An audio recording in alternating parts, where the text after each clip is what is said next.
What is going on, you beautiful, beautiful bastards?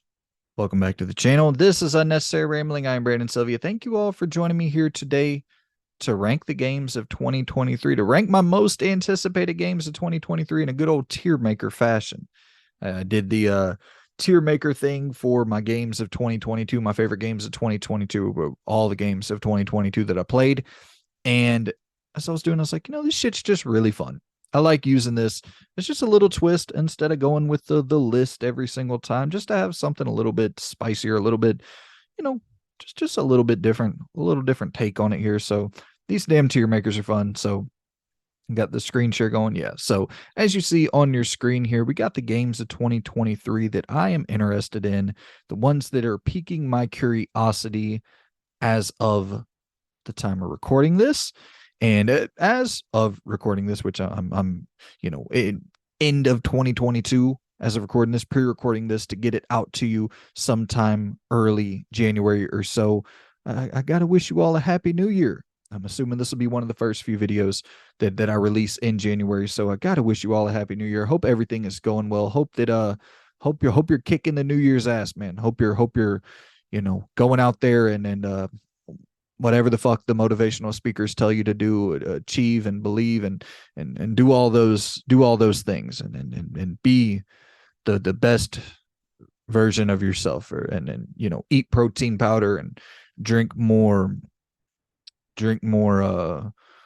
asparagus juice. All right, so we're going to be ranking the games of 2023 today. Like I said, didn't include there's tons of games that I left off the list. Obviously, there millions of games come out every year. I don't know if it's millions, but tons of fucking games come out every year. I can't include everything on the list, but I did include everything on the list that I am personally, or I think I included everything on the list that I'm personally somewhat interested in checking out. So let's go ahead and kick this list here today off with Horizon. Let's see. Yeah, this is Call of the Mountain. This is the VR game.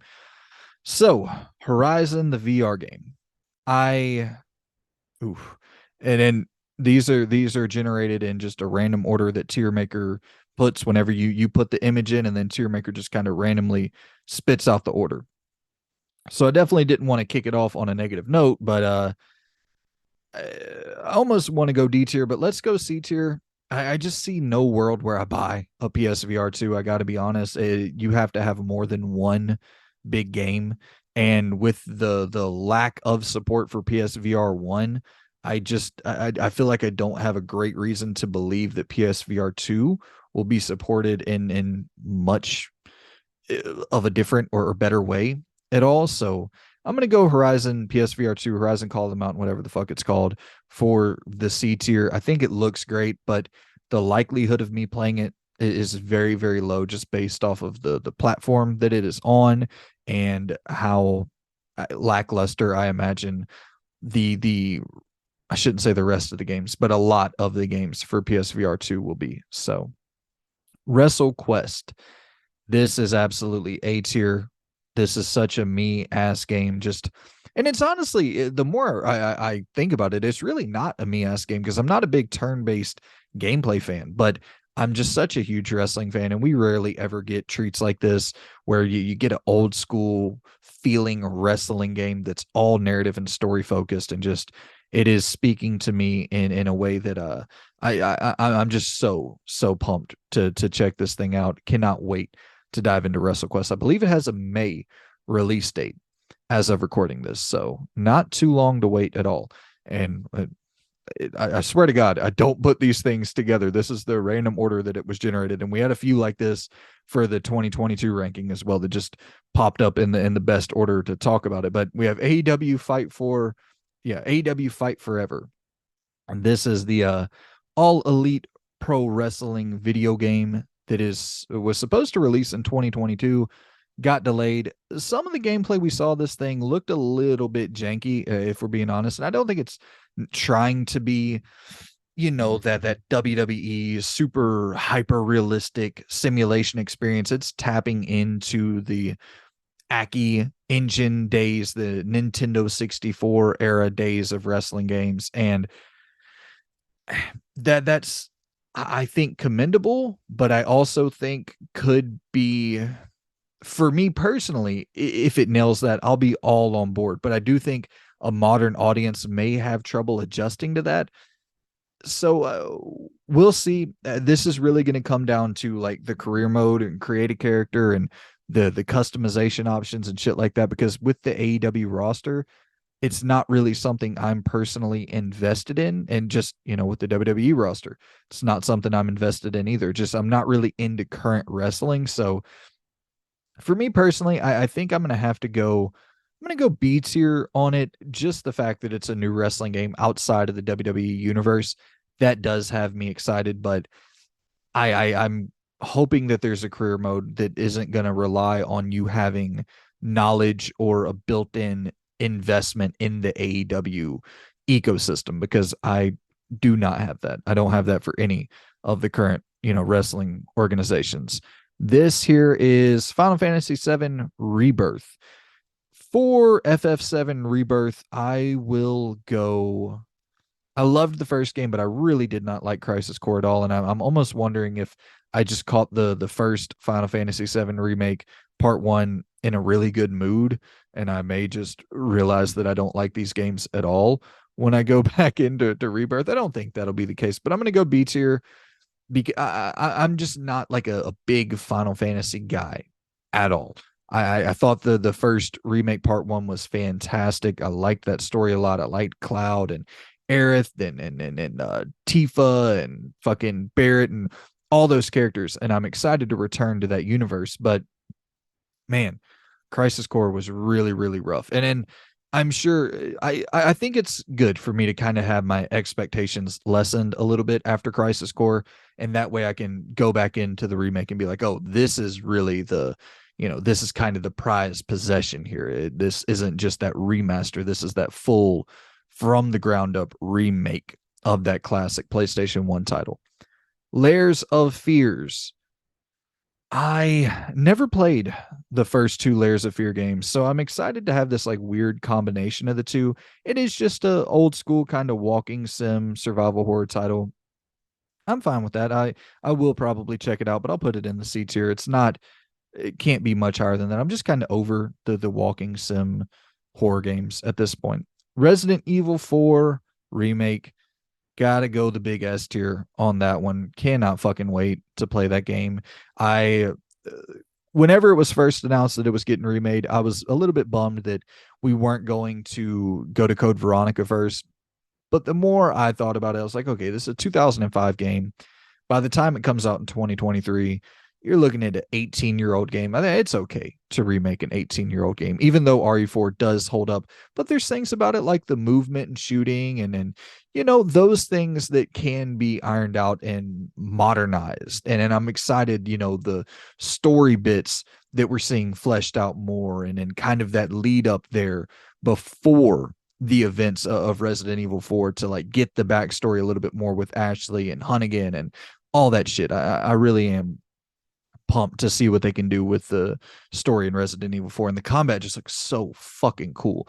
The crazy shit where you're blocking the chainsaw with your knife, and it still has that chaotic kind of pulling off the weird drop kicks and shit with Leon.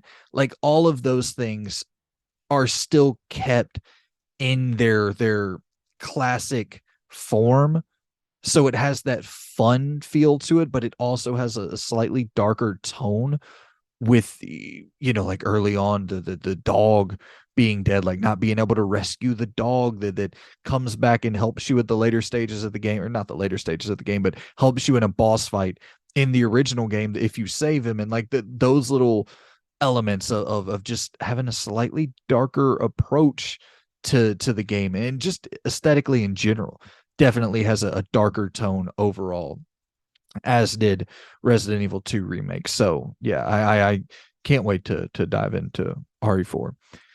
Crash, what is this? Crash Team Rumble. This is got revealed at the Game Awards. Look, man, if there's any couch co-op elements or couch competitive co-op elements, then I'm down for this. If it's all multiplayer, Probably not. So I'm going to put it in the C tier for the unknown for the time being. But if there is any sort of uh, couch co-op elements to this game at all, I'll definitely check it out. Me and my buddies, we love Crash, but we're not gonna play anything online. We actually, it's just I can't do it. I can't do the online stuff. I want to sit in person with people and play video games. I just don't find any joy in the online play at all. Pragmata. This I'm gonna go C tier once again for the unknown of Pragmata. It's Capcom. It looks like maybe a space horror title or some space narrative title with the little girl crying and the dude in the spacesuit and being shot into outer space and like leaving Earth behind. And it's got a weird vibe to it for sure. I'm absolutely curious to see more of it. It got delayed. It was supposed to come out in 2022, got delayed out of 2022 into 2023. We still haven't seen anything other than that first like quick cinematic glimpse at the game. So a lot needs to be revealed for me to really build up that hype for it. But Capcom delving into a new IP that looks to be rooted in some horror world is exciting for sure. Next up, we have Stellar Blade. This is that kind of Bayonetta, Bayonetta, I shouldn't say Bayonetta clone, but Bayonetta inspired title with a more realistic visual language that is going to be exclusive to the PS5, I believe, or maybe PS5 and PC. So I'm definitely excited for it. I love Bayonetta, and I'm kind of getting tired of Bayonetta, the narrative of it. I would like to sort of reset, and this seems to be the new character action game that is going to allow us to reset into a new world with you got a hot chick in there, you got some fucking bombastic, frenetic action, and the third person sort of hack and slash vibe. So I'm definitely down for that. And once again, tier maker fucking teed all this up properly. We have Wanted Dead. This is another character action, third person, very fast moving, frenetic style of gameplay. This looks cool as shit. This gives me like a Ninja Gaiden vibe, but like a cyberpunky sort of visual flair to it. This is, I believe it's coming out in February as well, and it has like a narrative focus to it. The characters, it feels very PS3 era. It doesn't have like a, you can tell it's working on a real budget here. This seems to be visually not up to snuff with what you're expecting from your modern games, but the gameplay just looks really fucking fun and cool, and a bunch of different weapons and shooting and some hack and slash stuff going on. Like it just looks fun, 7th gen era action like that. It seems to be packed full of just fun ass 7th gen era action, and I'm down for that. So I'm gonna go C tier. I think I would be a little bit more pumped for Stellar Blade than Wanted Dead, but still definitely gonna be checking it out. And then we have old crime boss Rockay City with your star-studded cast there from the fucking 70s, 80s, and 90s. So you got some Vanilla Ice in there, some Chuck Norris, some Danny Trejo. We got a real cast in there for crime boss Rockay City. It's just this, Miami sort of setting, and I'm imagining. I actually I don't think it's open world. When I first saw the game, I was thinking, oh, this is like a new GTA clone style game coming out and filling that void, because we really don't get games like that anymore at all. But Crime Boss Rockay City, I think it's going to be a little bit more linear than we expected, more like kind of Payday esque than Grand Theft Auto esque, which is unfortunate to me. But I just think it's so fucking interesting with that, Michael Madsen and like I said, Vanilla Ice and Chuck Norris and what is it? Donald Glover, and it's got this crazy cast of characters for the narrative, and I think you can play it single player and cooperative.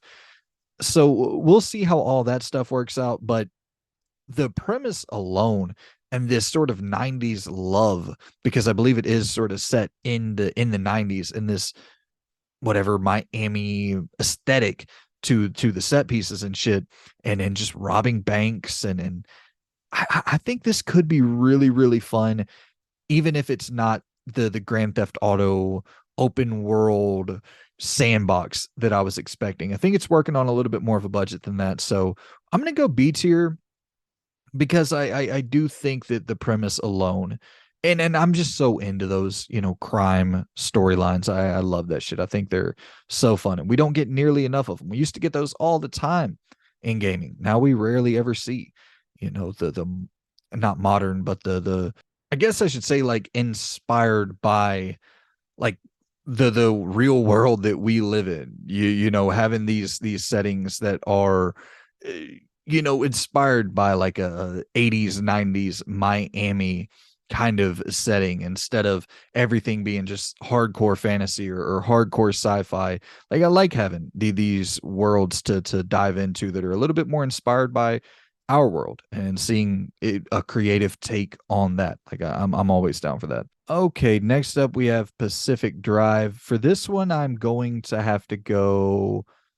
go B tier as well on Pacific Drive. This is the game that they're calling the road like, where you are battling the environment. Like the environment is the enemy. You're taking on this supernatural storm while trying to build up your car to be able to, endure more and take more damage, and travel further distances, I'm guessing. So you're constantly building up this car, and just seeing how far you can get in this quote unquote road like game, where you're battling this natural disaster or supernatural disaster, whatever the hell you want to call it. Dead Island 2. I will go with I gotta go D tier if I'm being totally honest for Dead Island 2. There's nothing I'm really excited about. I think it's a $70 game as well, if I'm not mistaken. That's just a tough sell. A game that was supposed to come out like fucking 6 years ago.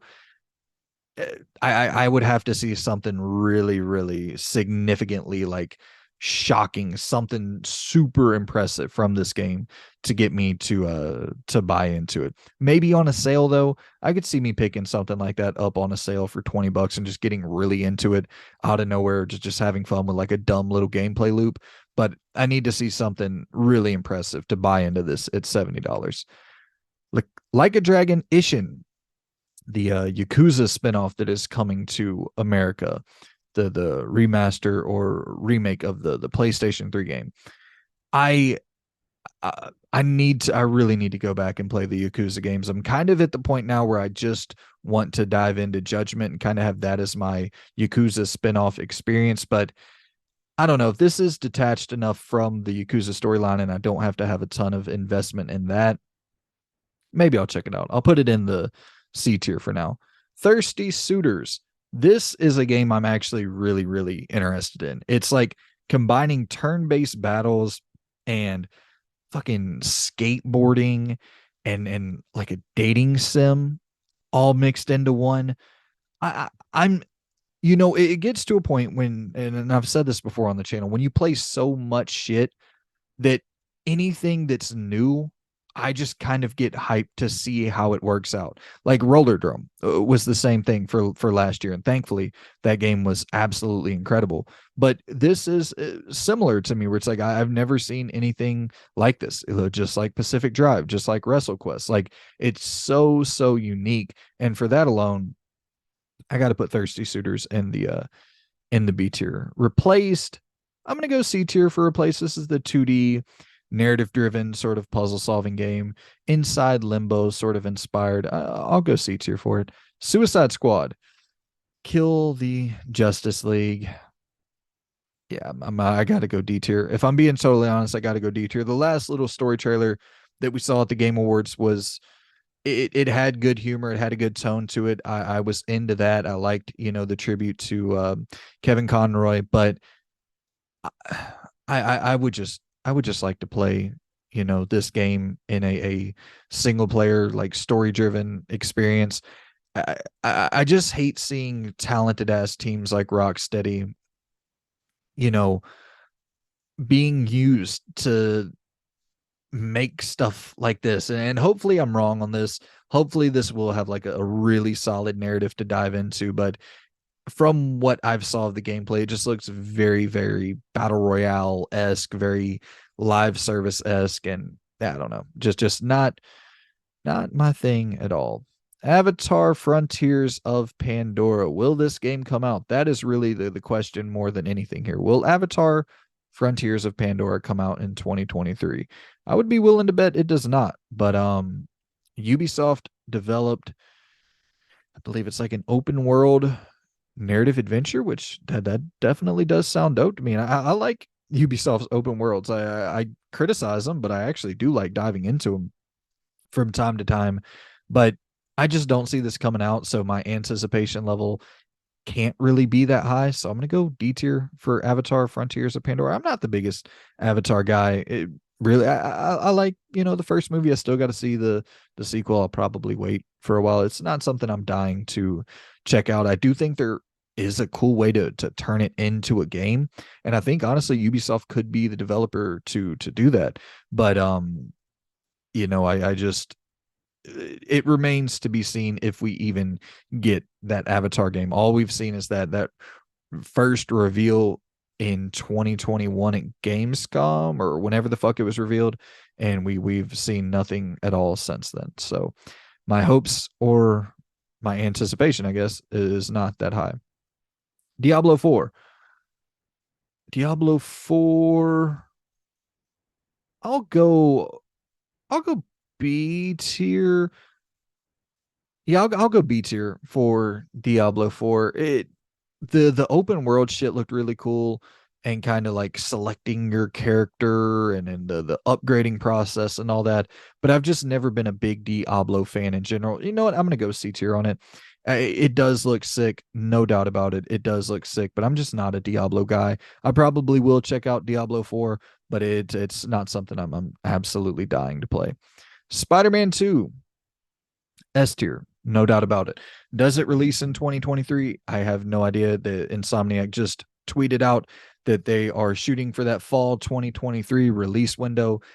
I'm not gonna doubt Insomniac. The cadence and they've just the consistency, the cadence, the quality that they have been hitting it out of the park this generation with Miles Morales and Ratchet and Clank. They've really carried the PlayStation 5 so far, and I suspect they will continue doing that with Spider-Man 2 and with Wolverine. And with Spider-Man 2, it's that thing of if this game does what I think it's going to do, it could very well be my favorite game of 2023. If you get to play as Venom, I think that you can kind of just chalk it up for me as like this is going to be my game of the year. If they have an open world section where you can just destroy the environments with Venom, fucking A, man, sign me up. And I have no idea if they are going to do that. I just feel like Insomniac is always trying to reinvent the wheel, always trying to figure out a way to innovate and because we've already played like, and I already talked about this in a video before, but I'll repeat it here. We've played as Miles, we've played as Peter in a game with Spider-Man 2. Are they just going to have you play as both, and that's the unique little twist? I don't think so. I think they're going to do more than just what we expect. So I am kind of expecting to play as Venom in this game, and maybe that's expecting too much. But hey, that is what my I shouldn't say my expectations. Whatever they give me, I'm down to check out. But for whatever reason, I am expecting to play as Venom. Zelda Tears of the Kingdom. I'm not a Zelda guy. I'm gonna go B tier though. I am gonna play this. I'm gonna check it out on day one. I've just people rave about Breath of the Wild, and I didn't have a Switch when it released, so now I do. As soon as this thing comes out, I'm gonna check it out and see if it lives up to the hype. Lies of P, the Pinocchio Souls game. I'm gonna go A tier for Lies of P. This is the most interesting Souls game that I've seen revealed in a long, long time, where it's doing so much more than just being a Souls like, having like little narrative choices you can make, and you can lie and deceive people and shit, and that affects the end game, and that affects the different combat, and then the different abilities and shit that you get in the game. Like that is a really, really interesting twist. Is it too ambitious? That remains to be seen. But in terms of anticipation, this is undoubtedly the most anticipated I think I've ever been for a Souls-like game. And next up, Bomb Rush Cyberpunk. I think I would have to go. I'm gonna go B tier on it because it's another one that I could see just never releasing. But man, every time I see this game, it's the spiritual successor to Jet Set Radio Future, and it looks so badass. It looks just like your Jet Set Radio Futures, but you have different, you can do your skateboarding, you can do your rollerblading. It has different, modes of traversal, different ways of traversing the cities and grinding along the railways and shit. Just looks so damn fun. But yeah, I will it come out? Who knows? I'm gonna put it in the B tier.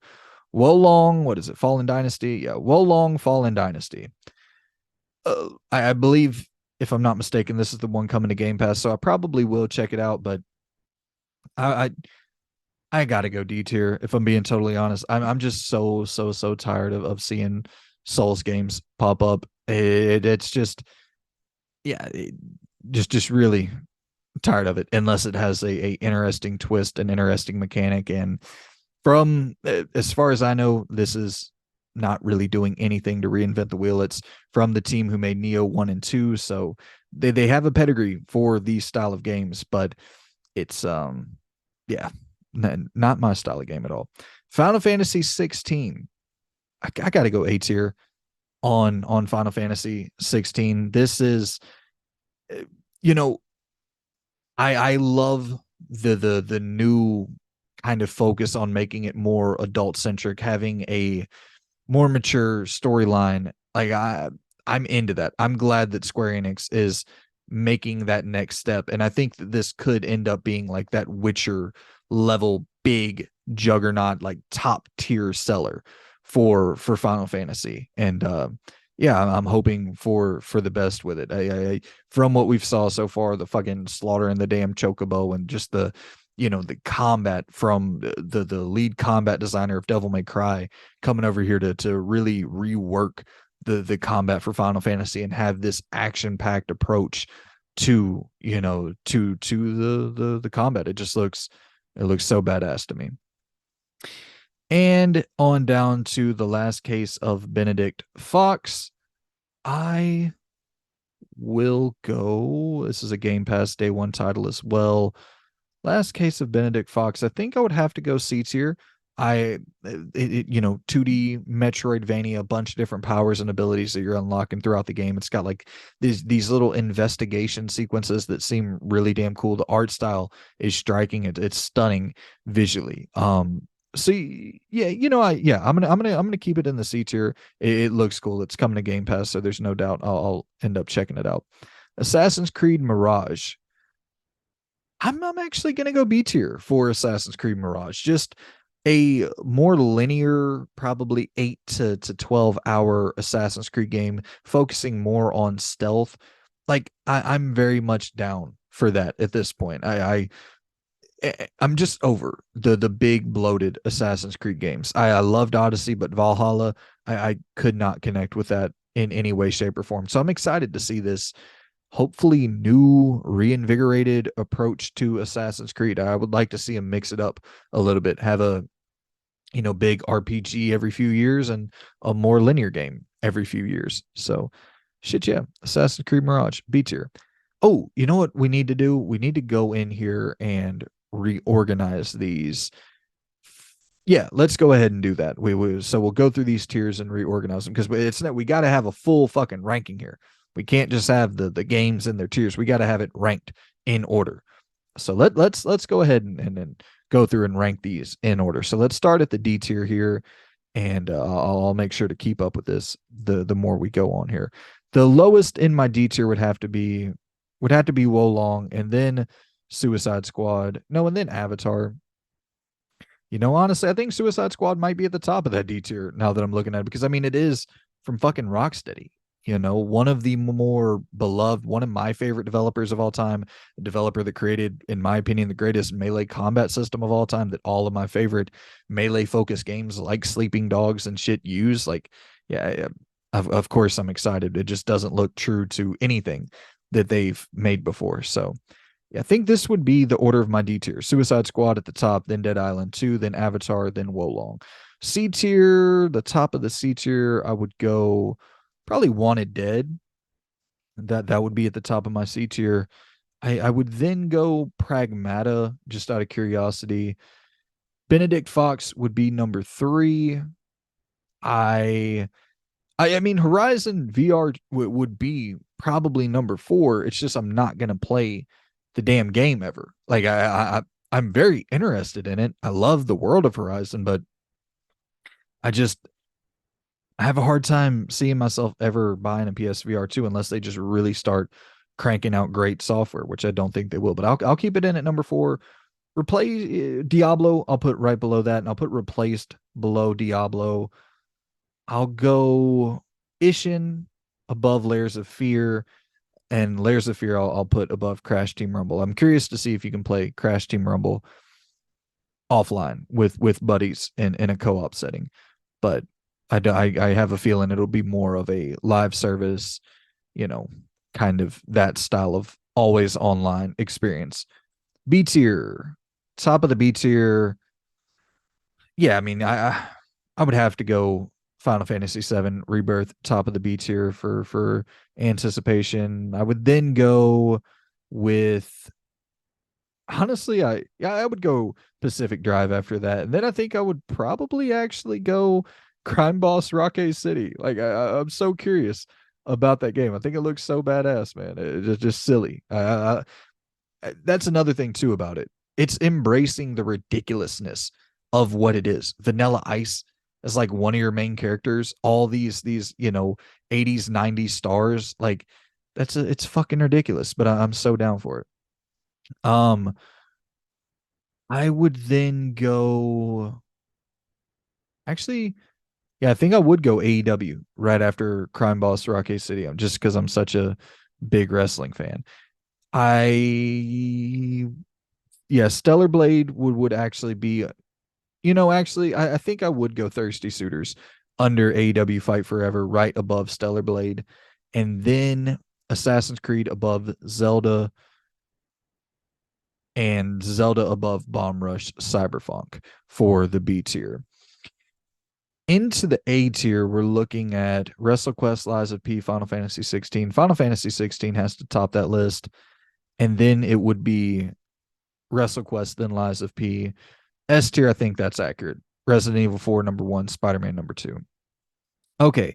Then we have Banishers. What is this? Yeah. Banishers, Ghost of New Eden. This is coming from Don't Nod. We don't know much about it because we got that itty bitty bitty little nothing ass glimpse at the game through that cinematic teaser shot at the Game Awards. But I love Vampire from Don't Nod. And this, I'm thinking, will be more along the lines of that Vampire game, a third person action or yeah, action RPG is what I'm guessing Banishers will be.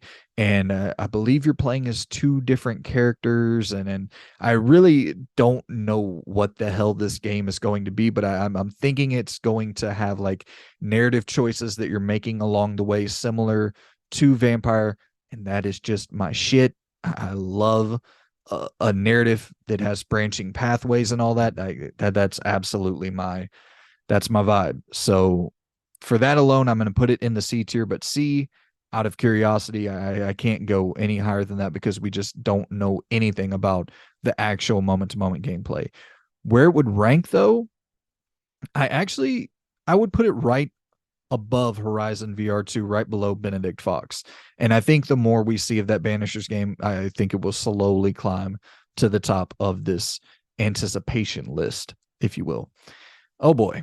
And then we have Everywhere. This is coming to us from some I forget the dude's name, the dude who pretty much created or got Grand Theft Auto Online, GTA 5 Online, the dude who got that off the ground. I forget his name off the top of my head, but he is leading up the team for everywhere.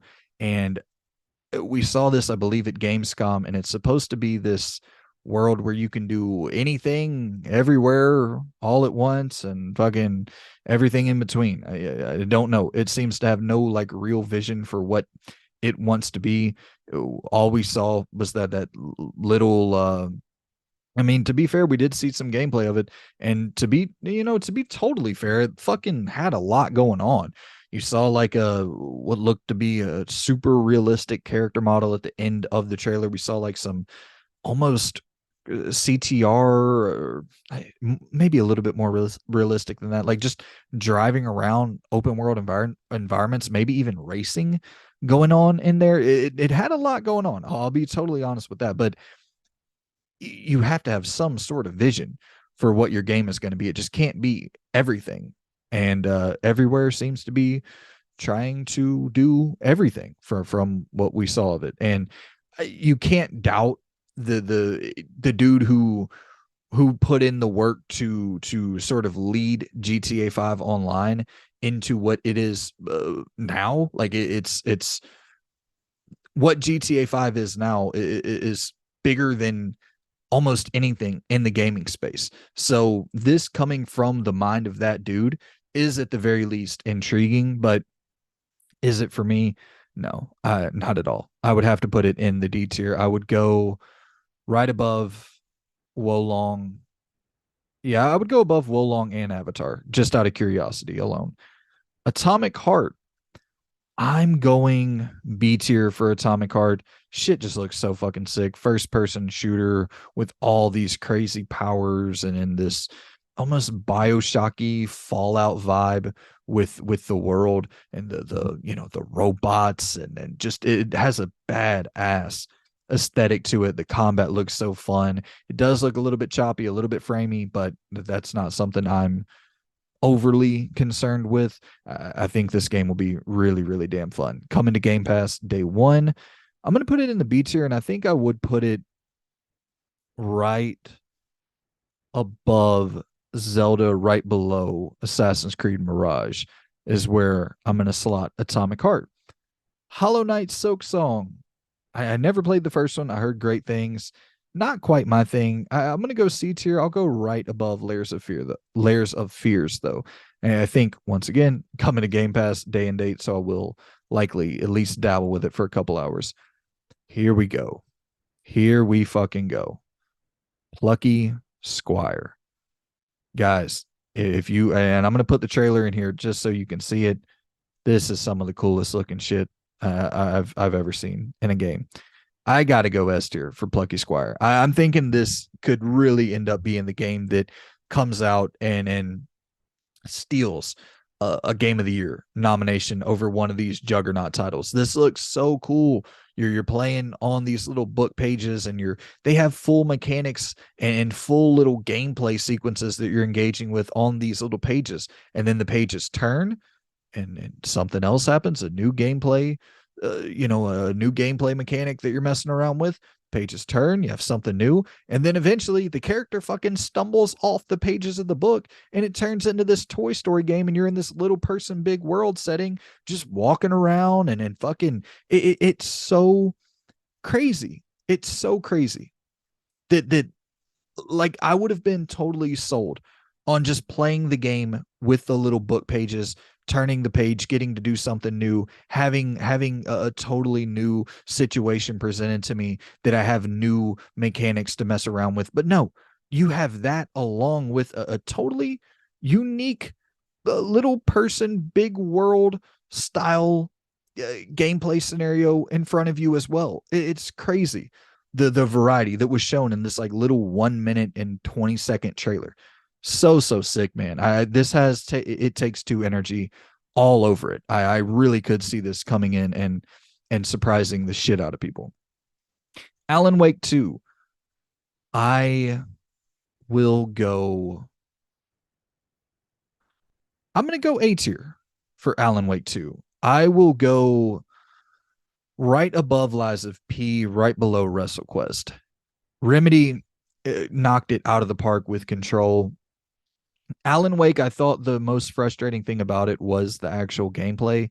I thought the horror and the world that they created and the story that they created was so unique. But I thought the gameplay really struggled. And to hear that Remedy's focusing Alan Wake 2 on being like a straight up survival horror game and getting rid of a lot of that unnecessary action, I think that that will be really really good. While they have control to be their you know balls to the wall action packed experience, I think that's a great separation that they're creating there with Alan Wake being a little bit more subdued and psychological horror based, and Control being still frenetic and crazy. Scars Above.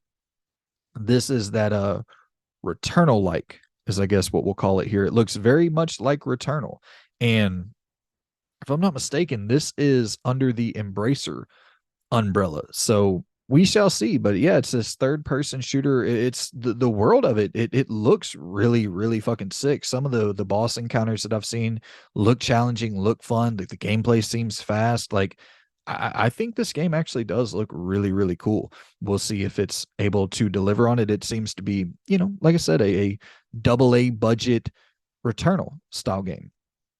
And I would go, I'm gonna go C tier. I'll go right above Banishers for Scars Above. I think that will be one that I dive into if it ends up like reviewing well and people seem to like it. I think that that would be something I'd be interested in checking out. Flintlock. This is Flintlock, The Siege of Dawn. I'm going to be totally honest. I'm kind of drawing a blank on this one. I think this might have been shown at the Xbox showcase as well. Xbox Bethesda showcase. And if I'm not mistaken, was this another Souls-like game? Let me actually Google. Okay, yeah, this is the Souls-like game that showed up at the Xbox showcase. But I just rewatched a little bit of the trailer. It does look really cool, like fun magical abilities, and you even have like weapon or guns and shit that you can use in the game. So it's doing more than just being an attack dodge clone. It's got different shit going on in here that makes it for me higher up on my anticipation scale. So I think I'll once again go in the C tier for Flintlock. I would go right above Silk Song, right below Ishin. Just yeah, for what it's doing, the unique new things that it's doing in the Souls world is at least enough to get it on the board in the C tier for me. Redfall.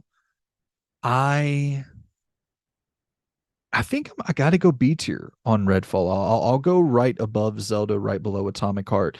I love Arcane. I think they create some of the most just enjoyable immersive sims in the industry. And if they can somehow find a way to blend what they do in those single player immersive sims with the new multiplayer focus that they have for Redfall, I think this could be something truly special. But also it's just cool that you can play it in single player. It has a totally you well, I shouldn't say totally unique, but we're not really dealing with vampires too often. It's a lot of damn zombies and dealing with the undead that way. But a world where you're this vampire slaying kind of bounty hunter character. I'm not even sure if you are a bounty hunter, but it has that vibe where you're going out and killing these vampires in this, I believe, Massachusetts town.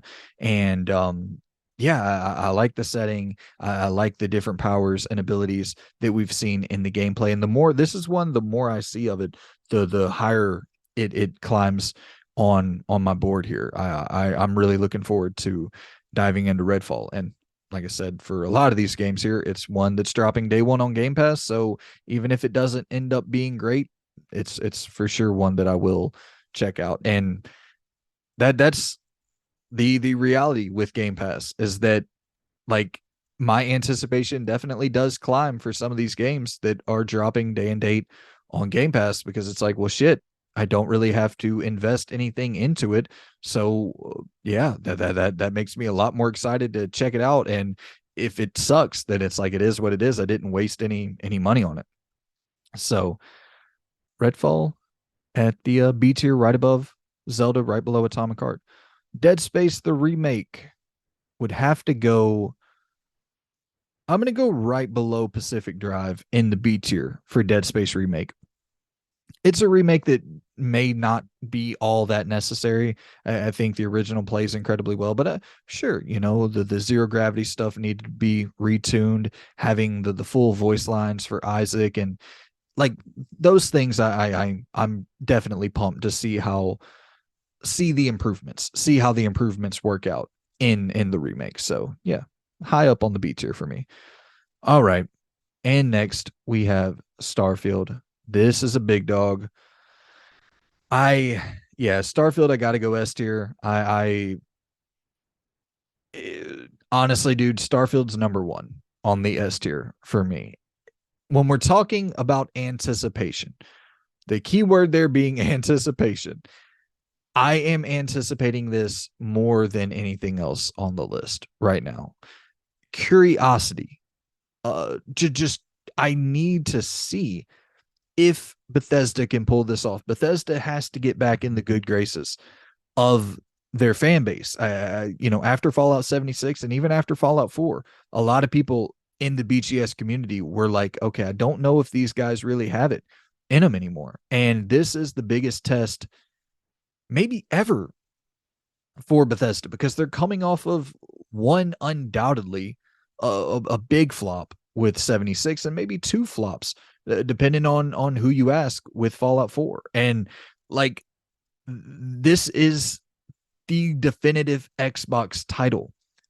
This is going to be the game that makes people go out and get a Series X.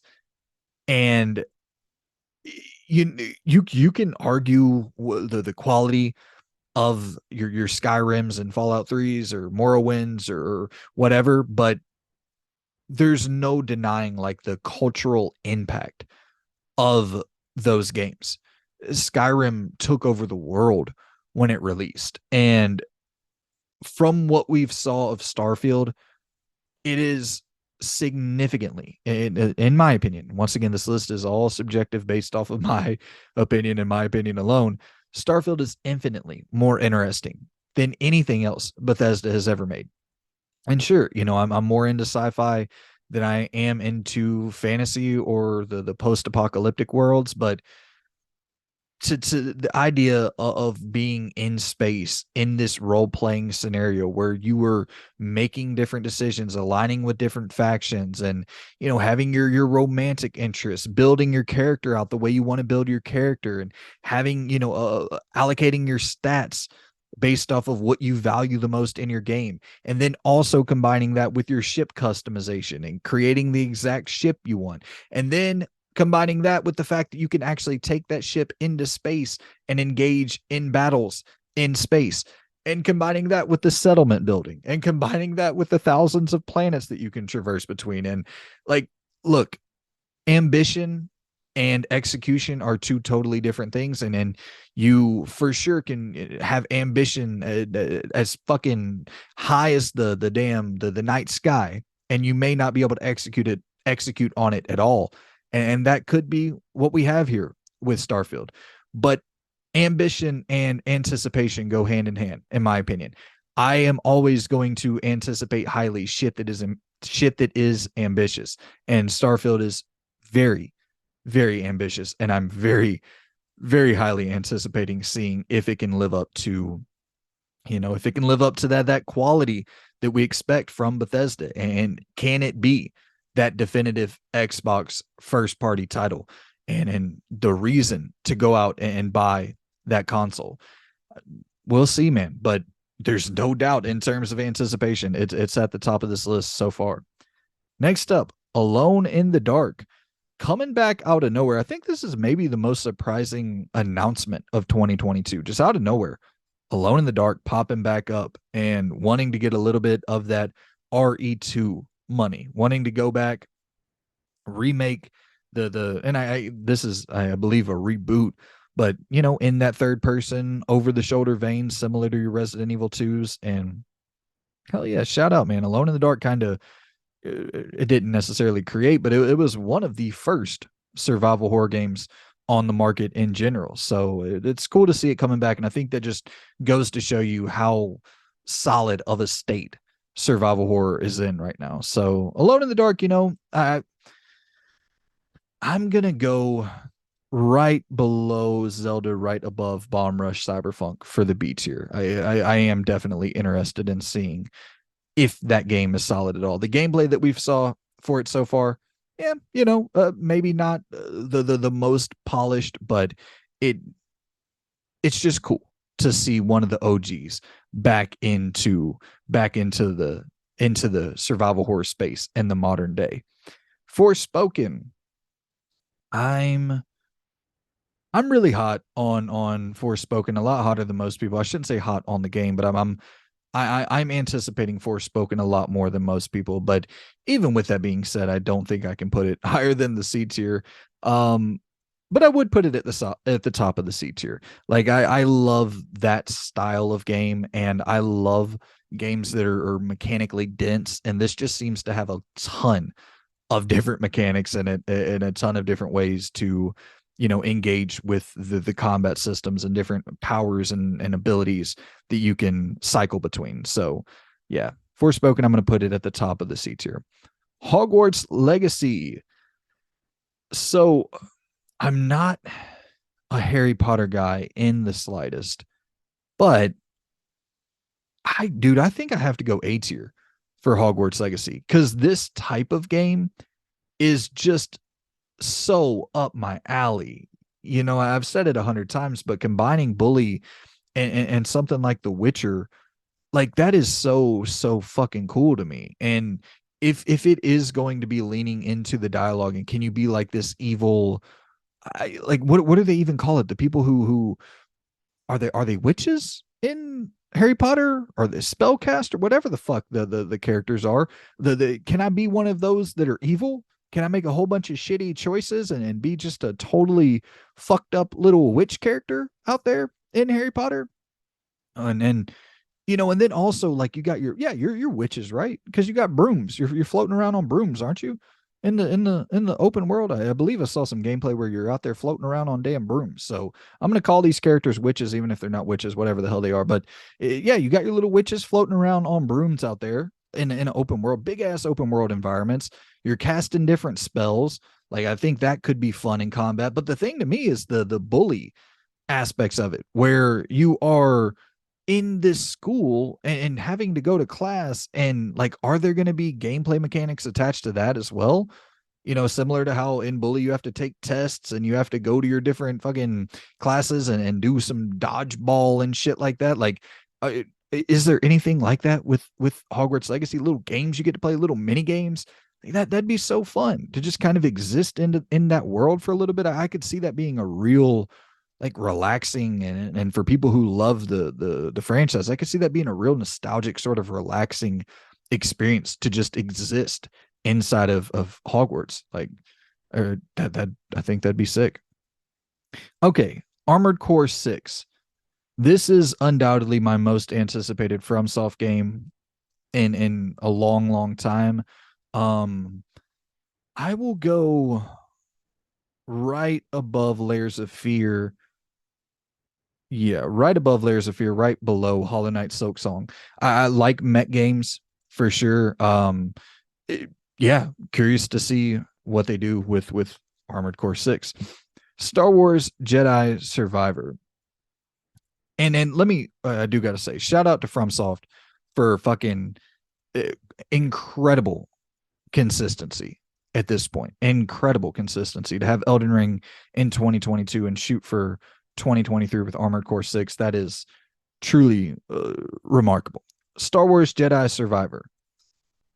I undoubtedly am going S tier for Jedi Survivor. There's no doubt about it. Now, we're going to put it right below Resident Evil 4 for now, and we're going to sit here and simmer on this for a second, because there's a part of me that thinks it might be number one on my most anticipated list. Like, a part of me really is thinking that this game could be like one of my favorite games of the year, if not my favorite game of the year, just from that little glimpse of combat that we saw, the dual wielding lightsabers, the different stances in combat, the different, just, it seems so much bigger in every way, shape, and form than Fallen Order. You know, having the mount that you're flying around on, the spaces look bigger that you're traversing in between. And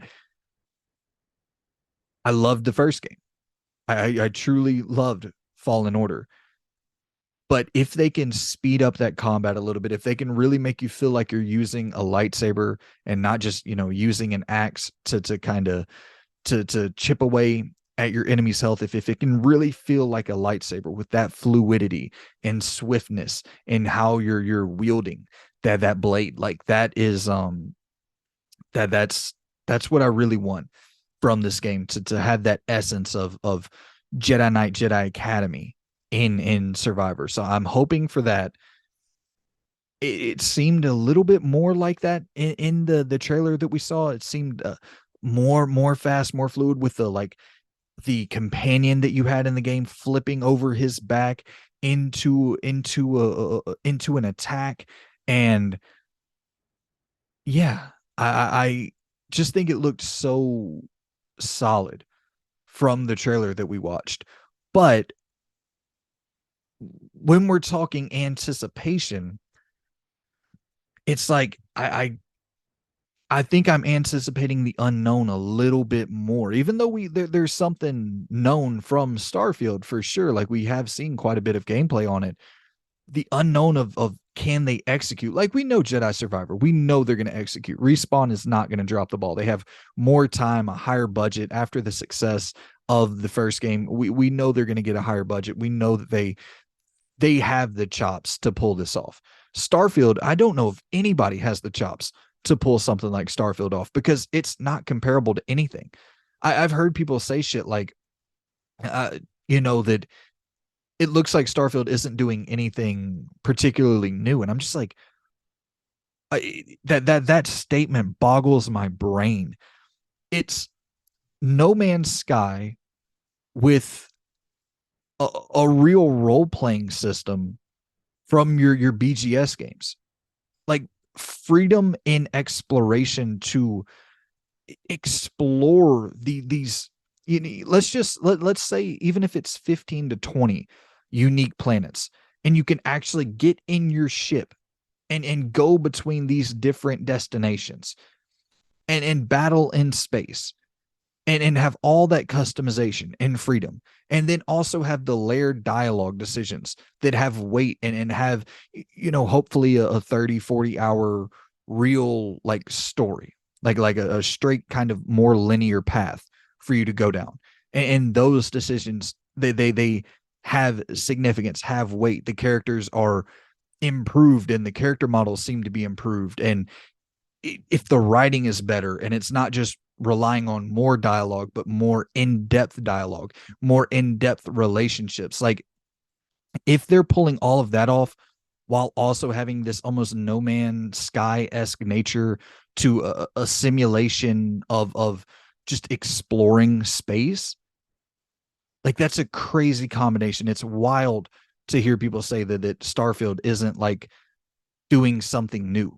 That is, in my opinion, about as unique of a new game as anything on the AAA space right now. Like there's very few AAA games in development that I feel are more unique than Starfield in base premise alone. So I think I got to go Starfield number one. I think at the end of the year, would I be surprised if Jedi Survivor was a much better game than Starfield? No. Starfield has all the making in the world of being a disaster. I think Starfield could very well come out, because like, it's not going to come out in June. We all know that. It's just not. If this comes out, if Starfield comes out in June, well, no, you know, let me take that back. I was about to say some bold shit there. I was going to say, if Starfield comes out in June, anyone who comments below that they believe Starfield will come out in June, I'll send you $20. But then that's not going to be fair, because a bunch of people can just comment and say Starfield, it's going to release in June. It's going to release in June. And it's like, well, shit. Even if you don't believe it, if it does end up coming out in June, I gotta pay up.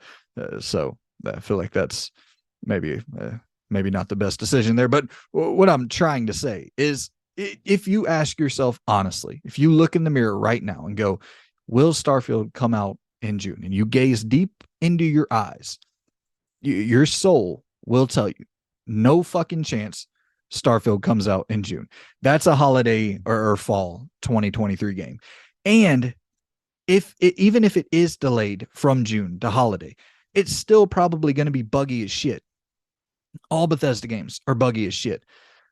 But when once again, when talking about ambition, like ambition and anticipation are uh, they're not one and the same, but they are very fucking close to one another in my book. The more ambitious your game is, the higher I'm going to anticipate it. And Starfield is just, it's so different than anything else on the AAA space, in my opinion. I cannot wait to see that game. But there could be a world, like I said, where it's just almost unplayable when it releases. And then, Jedi Survivor would for sure be like, if I knew now, if I could look into the future and say, okay, Starfield, it's going to be unplayable when it launches. Now pick between Survivor or Starfield for your most anticipated game. Of course, I'm taking Survivor, but that obviously can't see into the future, or I would be a much wealthier man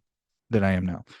But yeah, I got to go with Starfield for the top of my S tier. I just can't wait to play that game. If it's in 2023, in June, fucking December, if it's in 2024, 2025, whenever, I can't wait to get my hands on that game. Crazy ambitious. Horizon Forbidden West, Burning Shores. I will go DLC set in LA, having the damn Hollywood sign getting decimated in the trailer. I I just love the world of Horizon so much. I'm gonna play this, but I'm not a DLC guy. I don't really care much for DLC, but I will go right under Forspoken, right above Wanted Dead. I'm gonna check this thing out. Horizon Forbidden West, fucking all time great game. Skull and Bones, gonna go right below Wolong Fallen Dynasty. Skull and Bones, nothing doing. Dark Pictures and what are they even calling this? 80/20? Let's zoom in. Dark Pictures Directive 80/20. Okay. Okay. This is the new game from Supermassive. They're going to space with their new title, a new narrative horror game in space. I think these will just always be kind of bottom B tiers for me. That's the perfect spot for the new Dark Pictures game. I'm going to put it at the bottom B tier. I'm totally on board for it. Any game that they put out, I'm going to buy.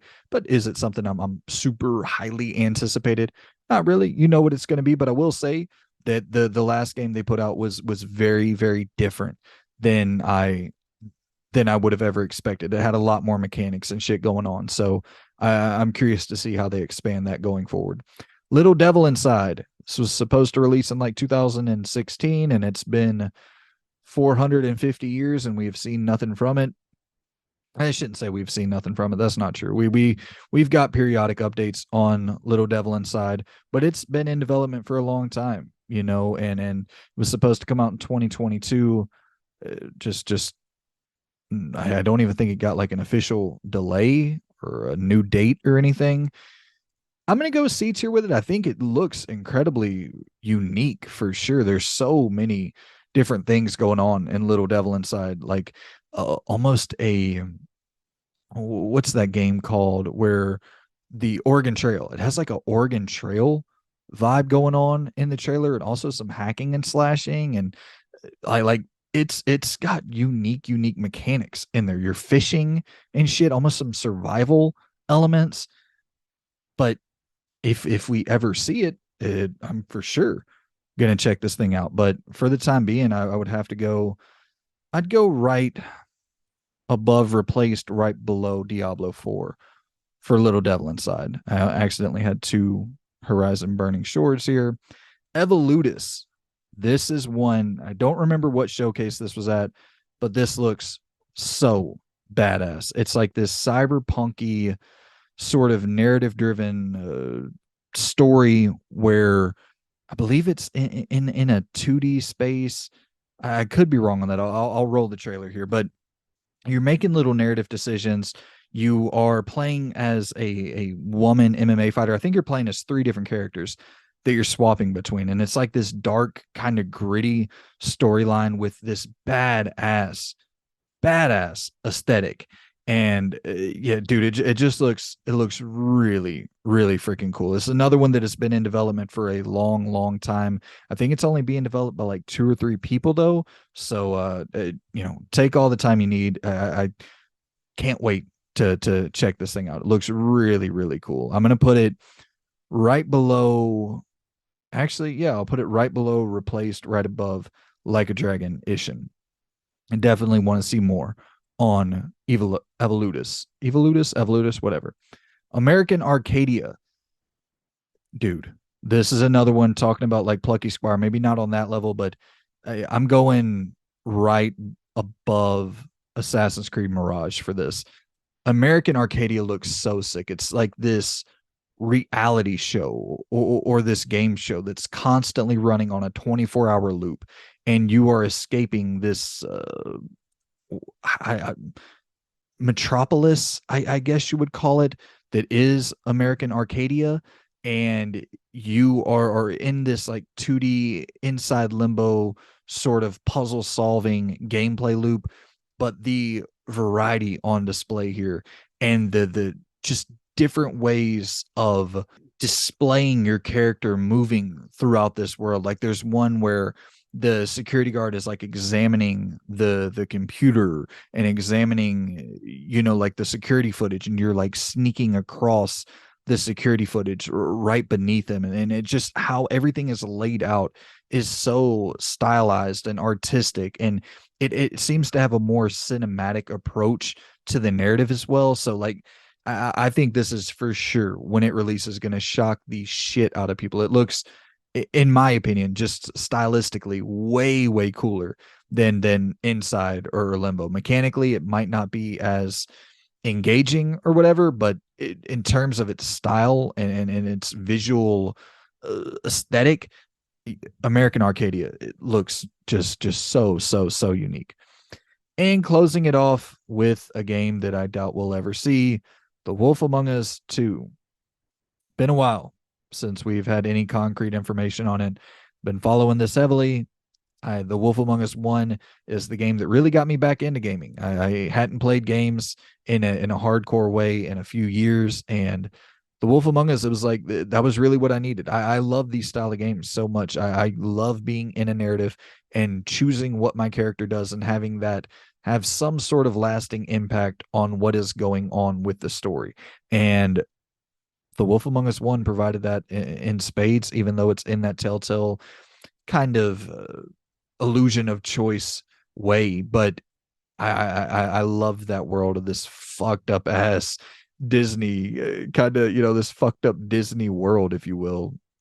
And yeah, I can't wait to play the sequel. I don't know if it's going to have any of that same Telltale magic from the original Telltale team with their new, I don't even know what you call it, this new stapled back together team that they've created here. I hope that they're able to find that what made Telltale great initially and piece it back together here for The Wolf Among Us 2, but who knows? I'm going to go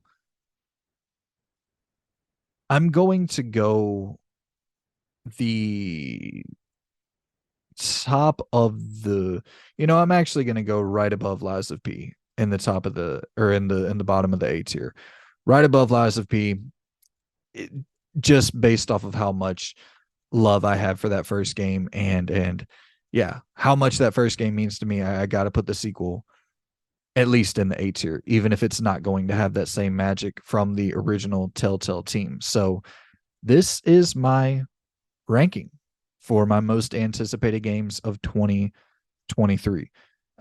Really a lot of shit to really look forward to here, man, with the everything from the S to B tier, and really a lot of shit in the C tier as well. I'm looking forward to all of that stuff, and even Suicide Squad. I'm looking forward to seeing if I'm looking forward to it.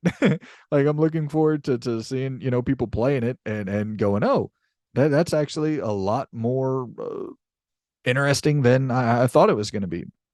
So if that's the case, I'll happily hop on board. Rocksteady, one of my favorite developers of all time. So I definitely don't want that game to flop at all.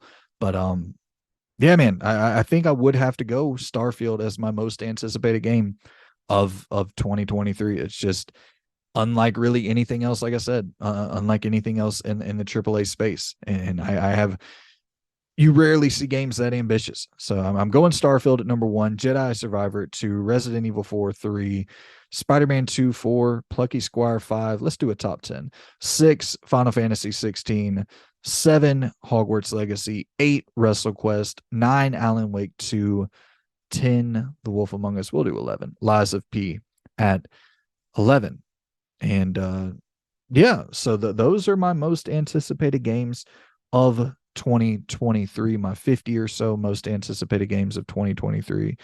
Fuck it. We'll run through all of them. 12, Final Fantasy 16, the part 2, 13, Pacific Drive, 14, Dead Space Remake, 15, Rocket City, 16, AEW, 17, Thirsty Suitors, 18, Stellar Blade, American Arcadia, 19, 20, Mirage, 21, Atomic Heart, 22, Redfall, 23, Breath of the Wild, 24, Alone in the Dark, 25, Bomb Rush Cyberpunk, 26, Dark Pictures 8020, 27, Forspoken, 28, Burning Shores, 29, Wanted Dead, 30, Pragmata, 31, I believe, Benedict Fox, 32, Scars Above, 33, Banishers, 34, Horizon VR, 35, Diablo 4, 36, Little Devil Inside, 37, Replace, 38, Evolutus, 39, Ishin, 40, Flintlock, 41, Soak Song, 42, Armored Core 6, 43, Layers of Fears, 44, Crash Team Rumble, 45, Suicide Squad, 46, Dead Island 2, 47, Everywhere, 48, Avatar, 49, Wolong, 50, Skull and Bones. So 50 on the money. Oh, yeah. That's my list for the tier maker here today. I appreciate you all for watching. Let me know what your most anticipated game of 2023 is down below in the comments. Appreciate you all for watching. I'll see you guys in the next video. Take it easy, all. Goodbye.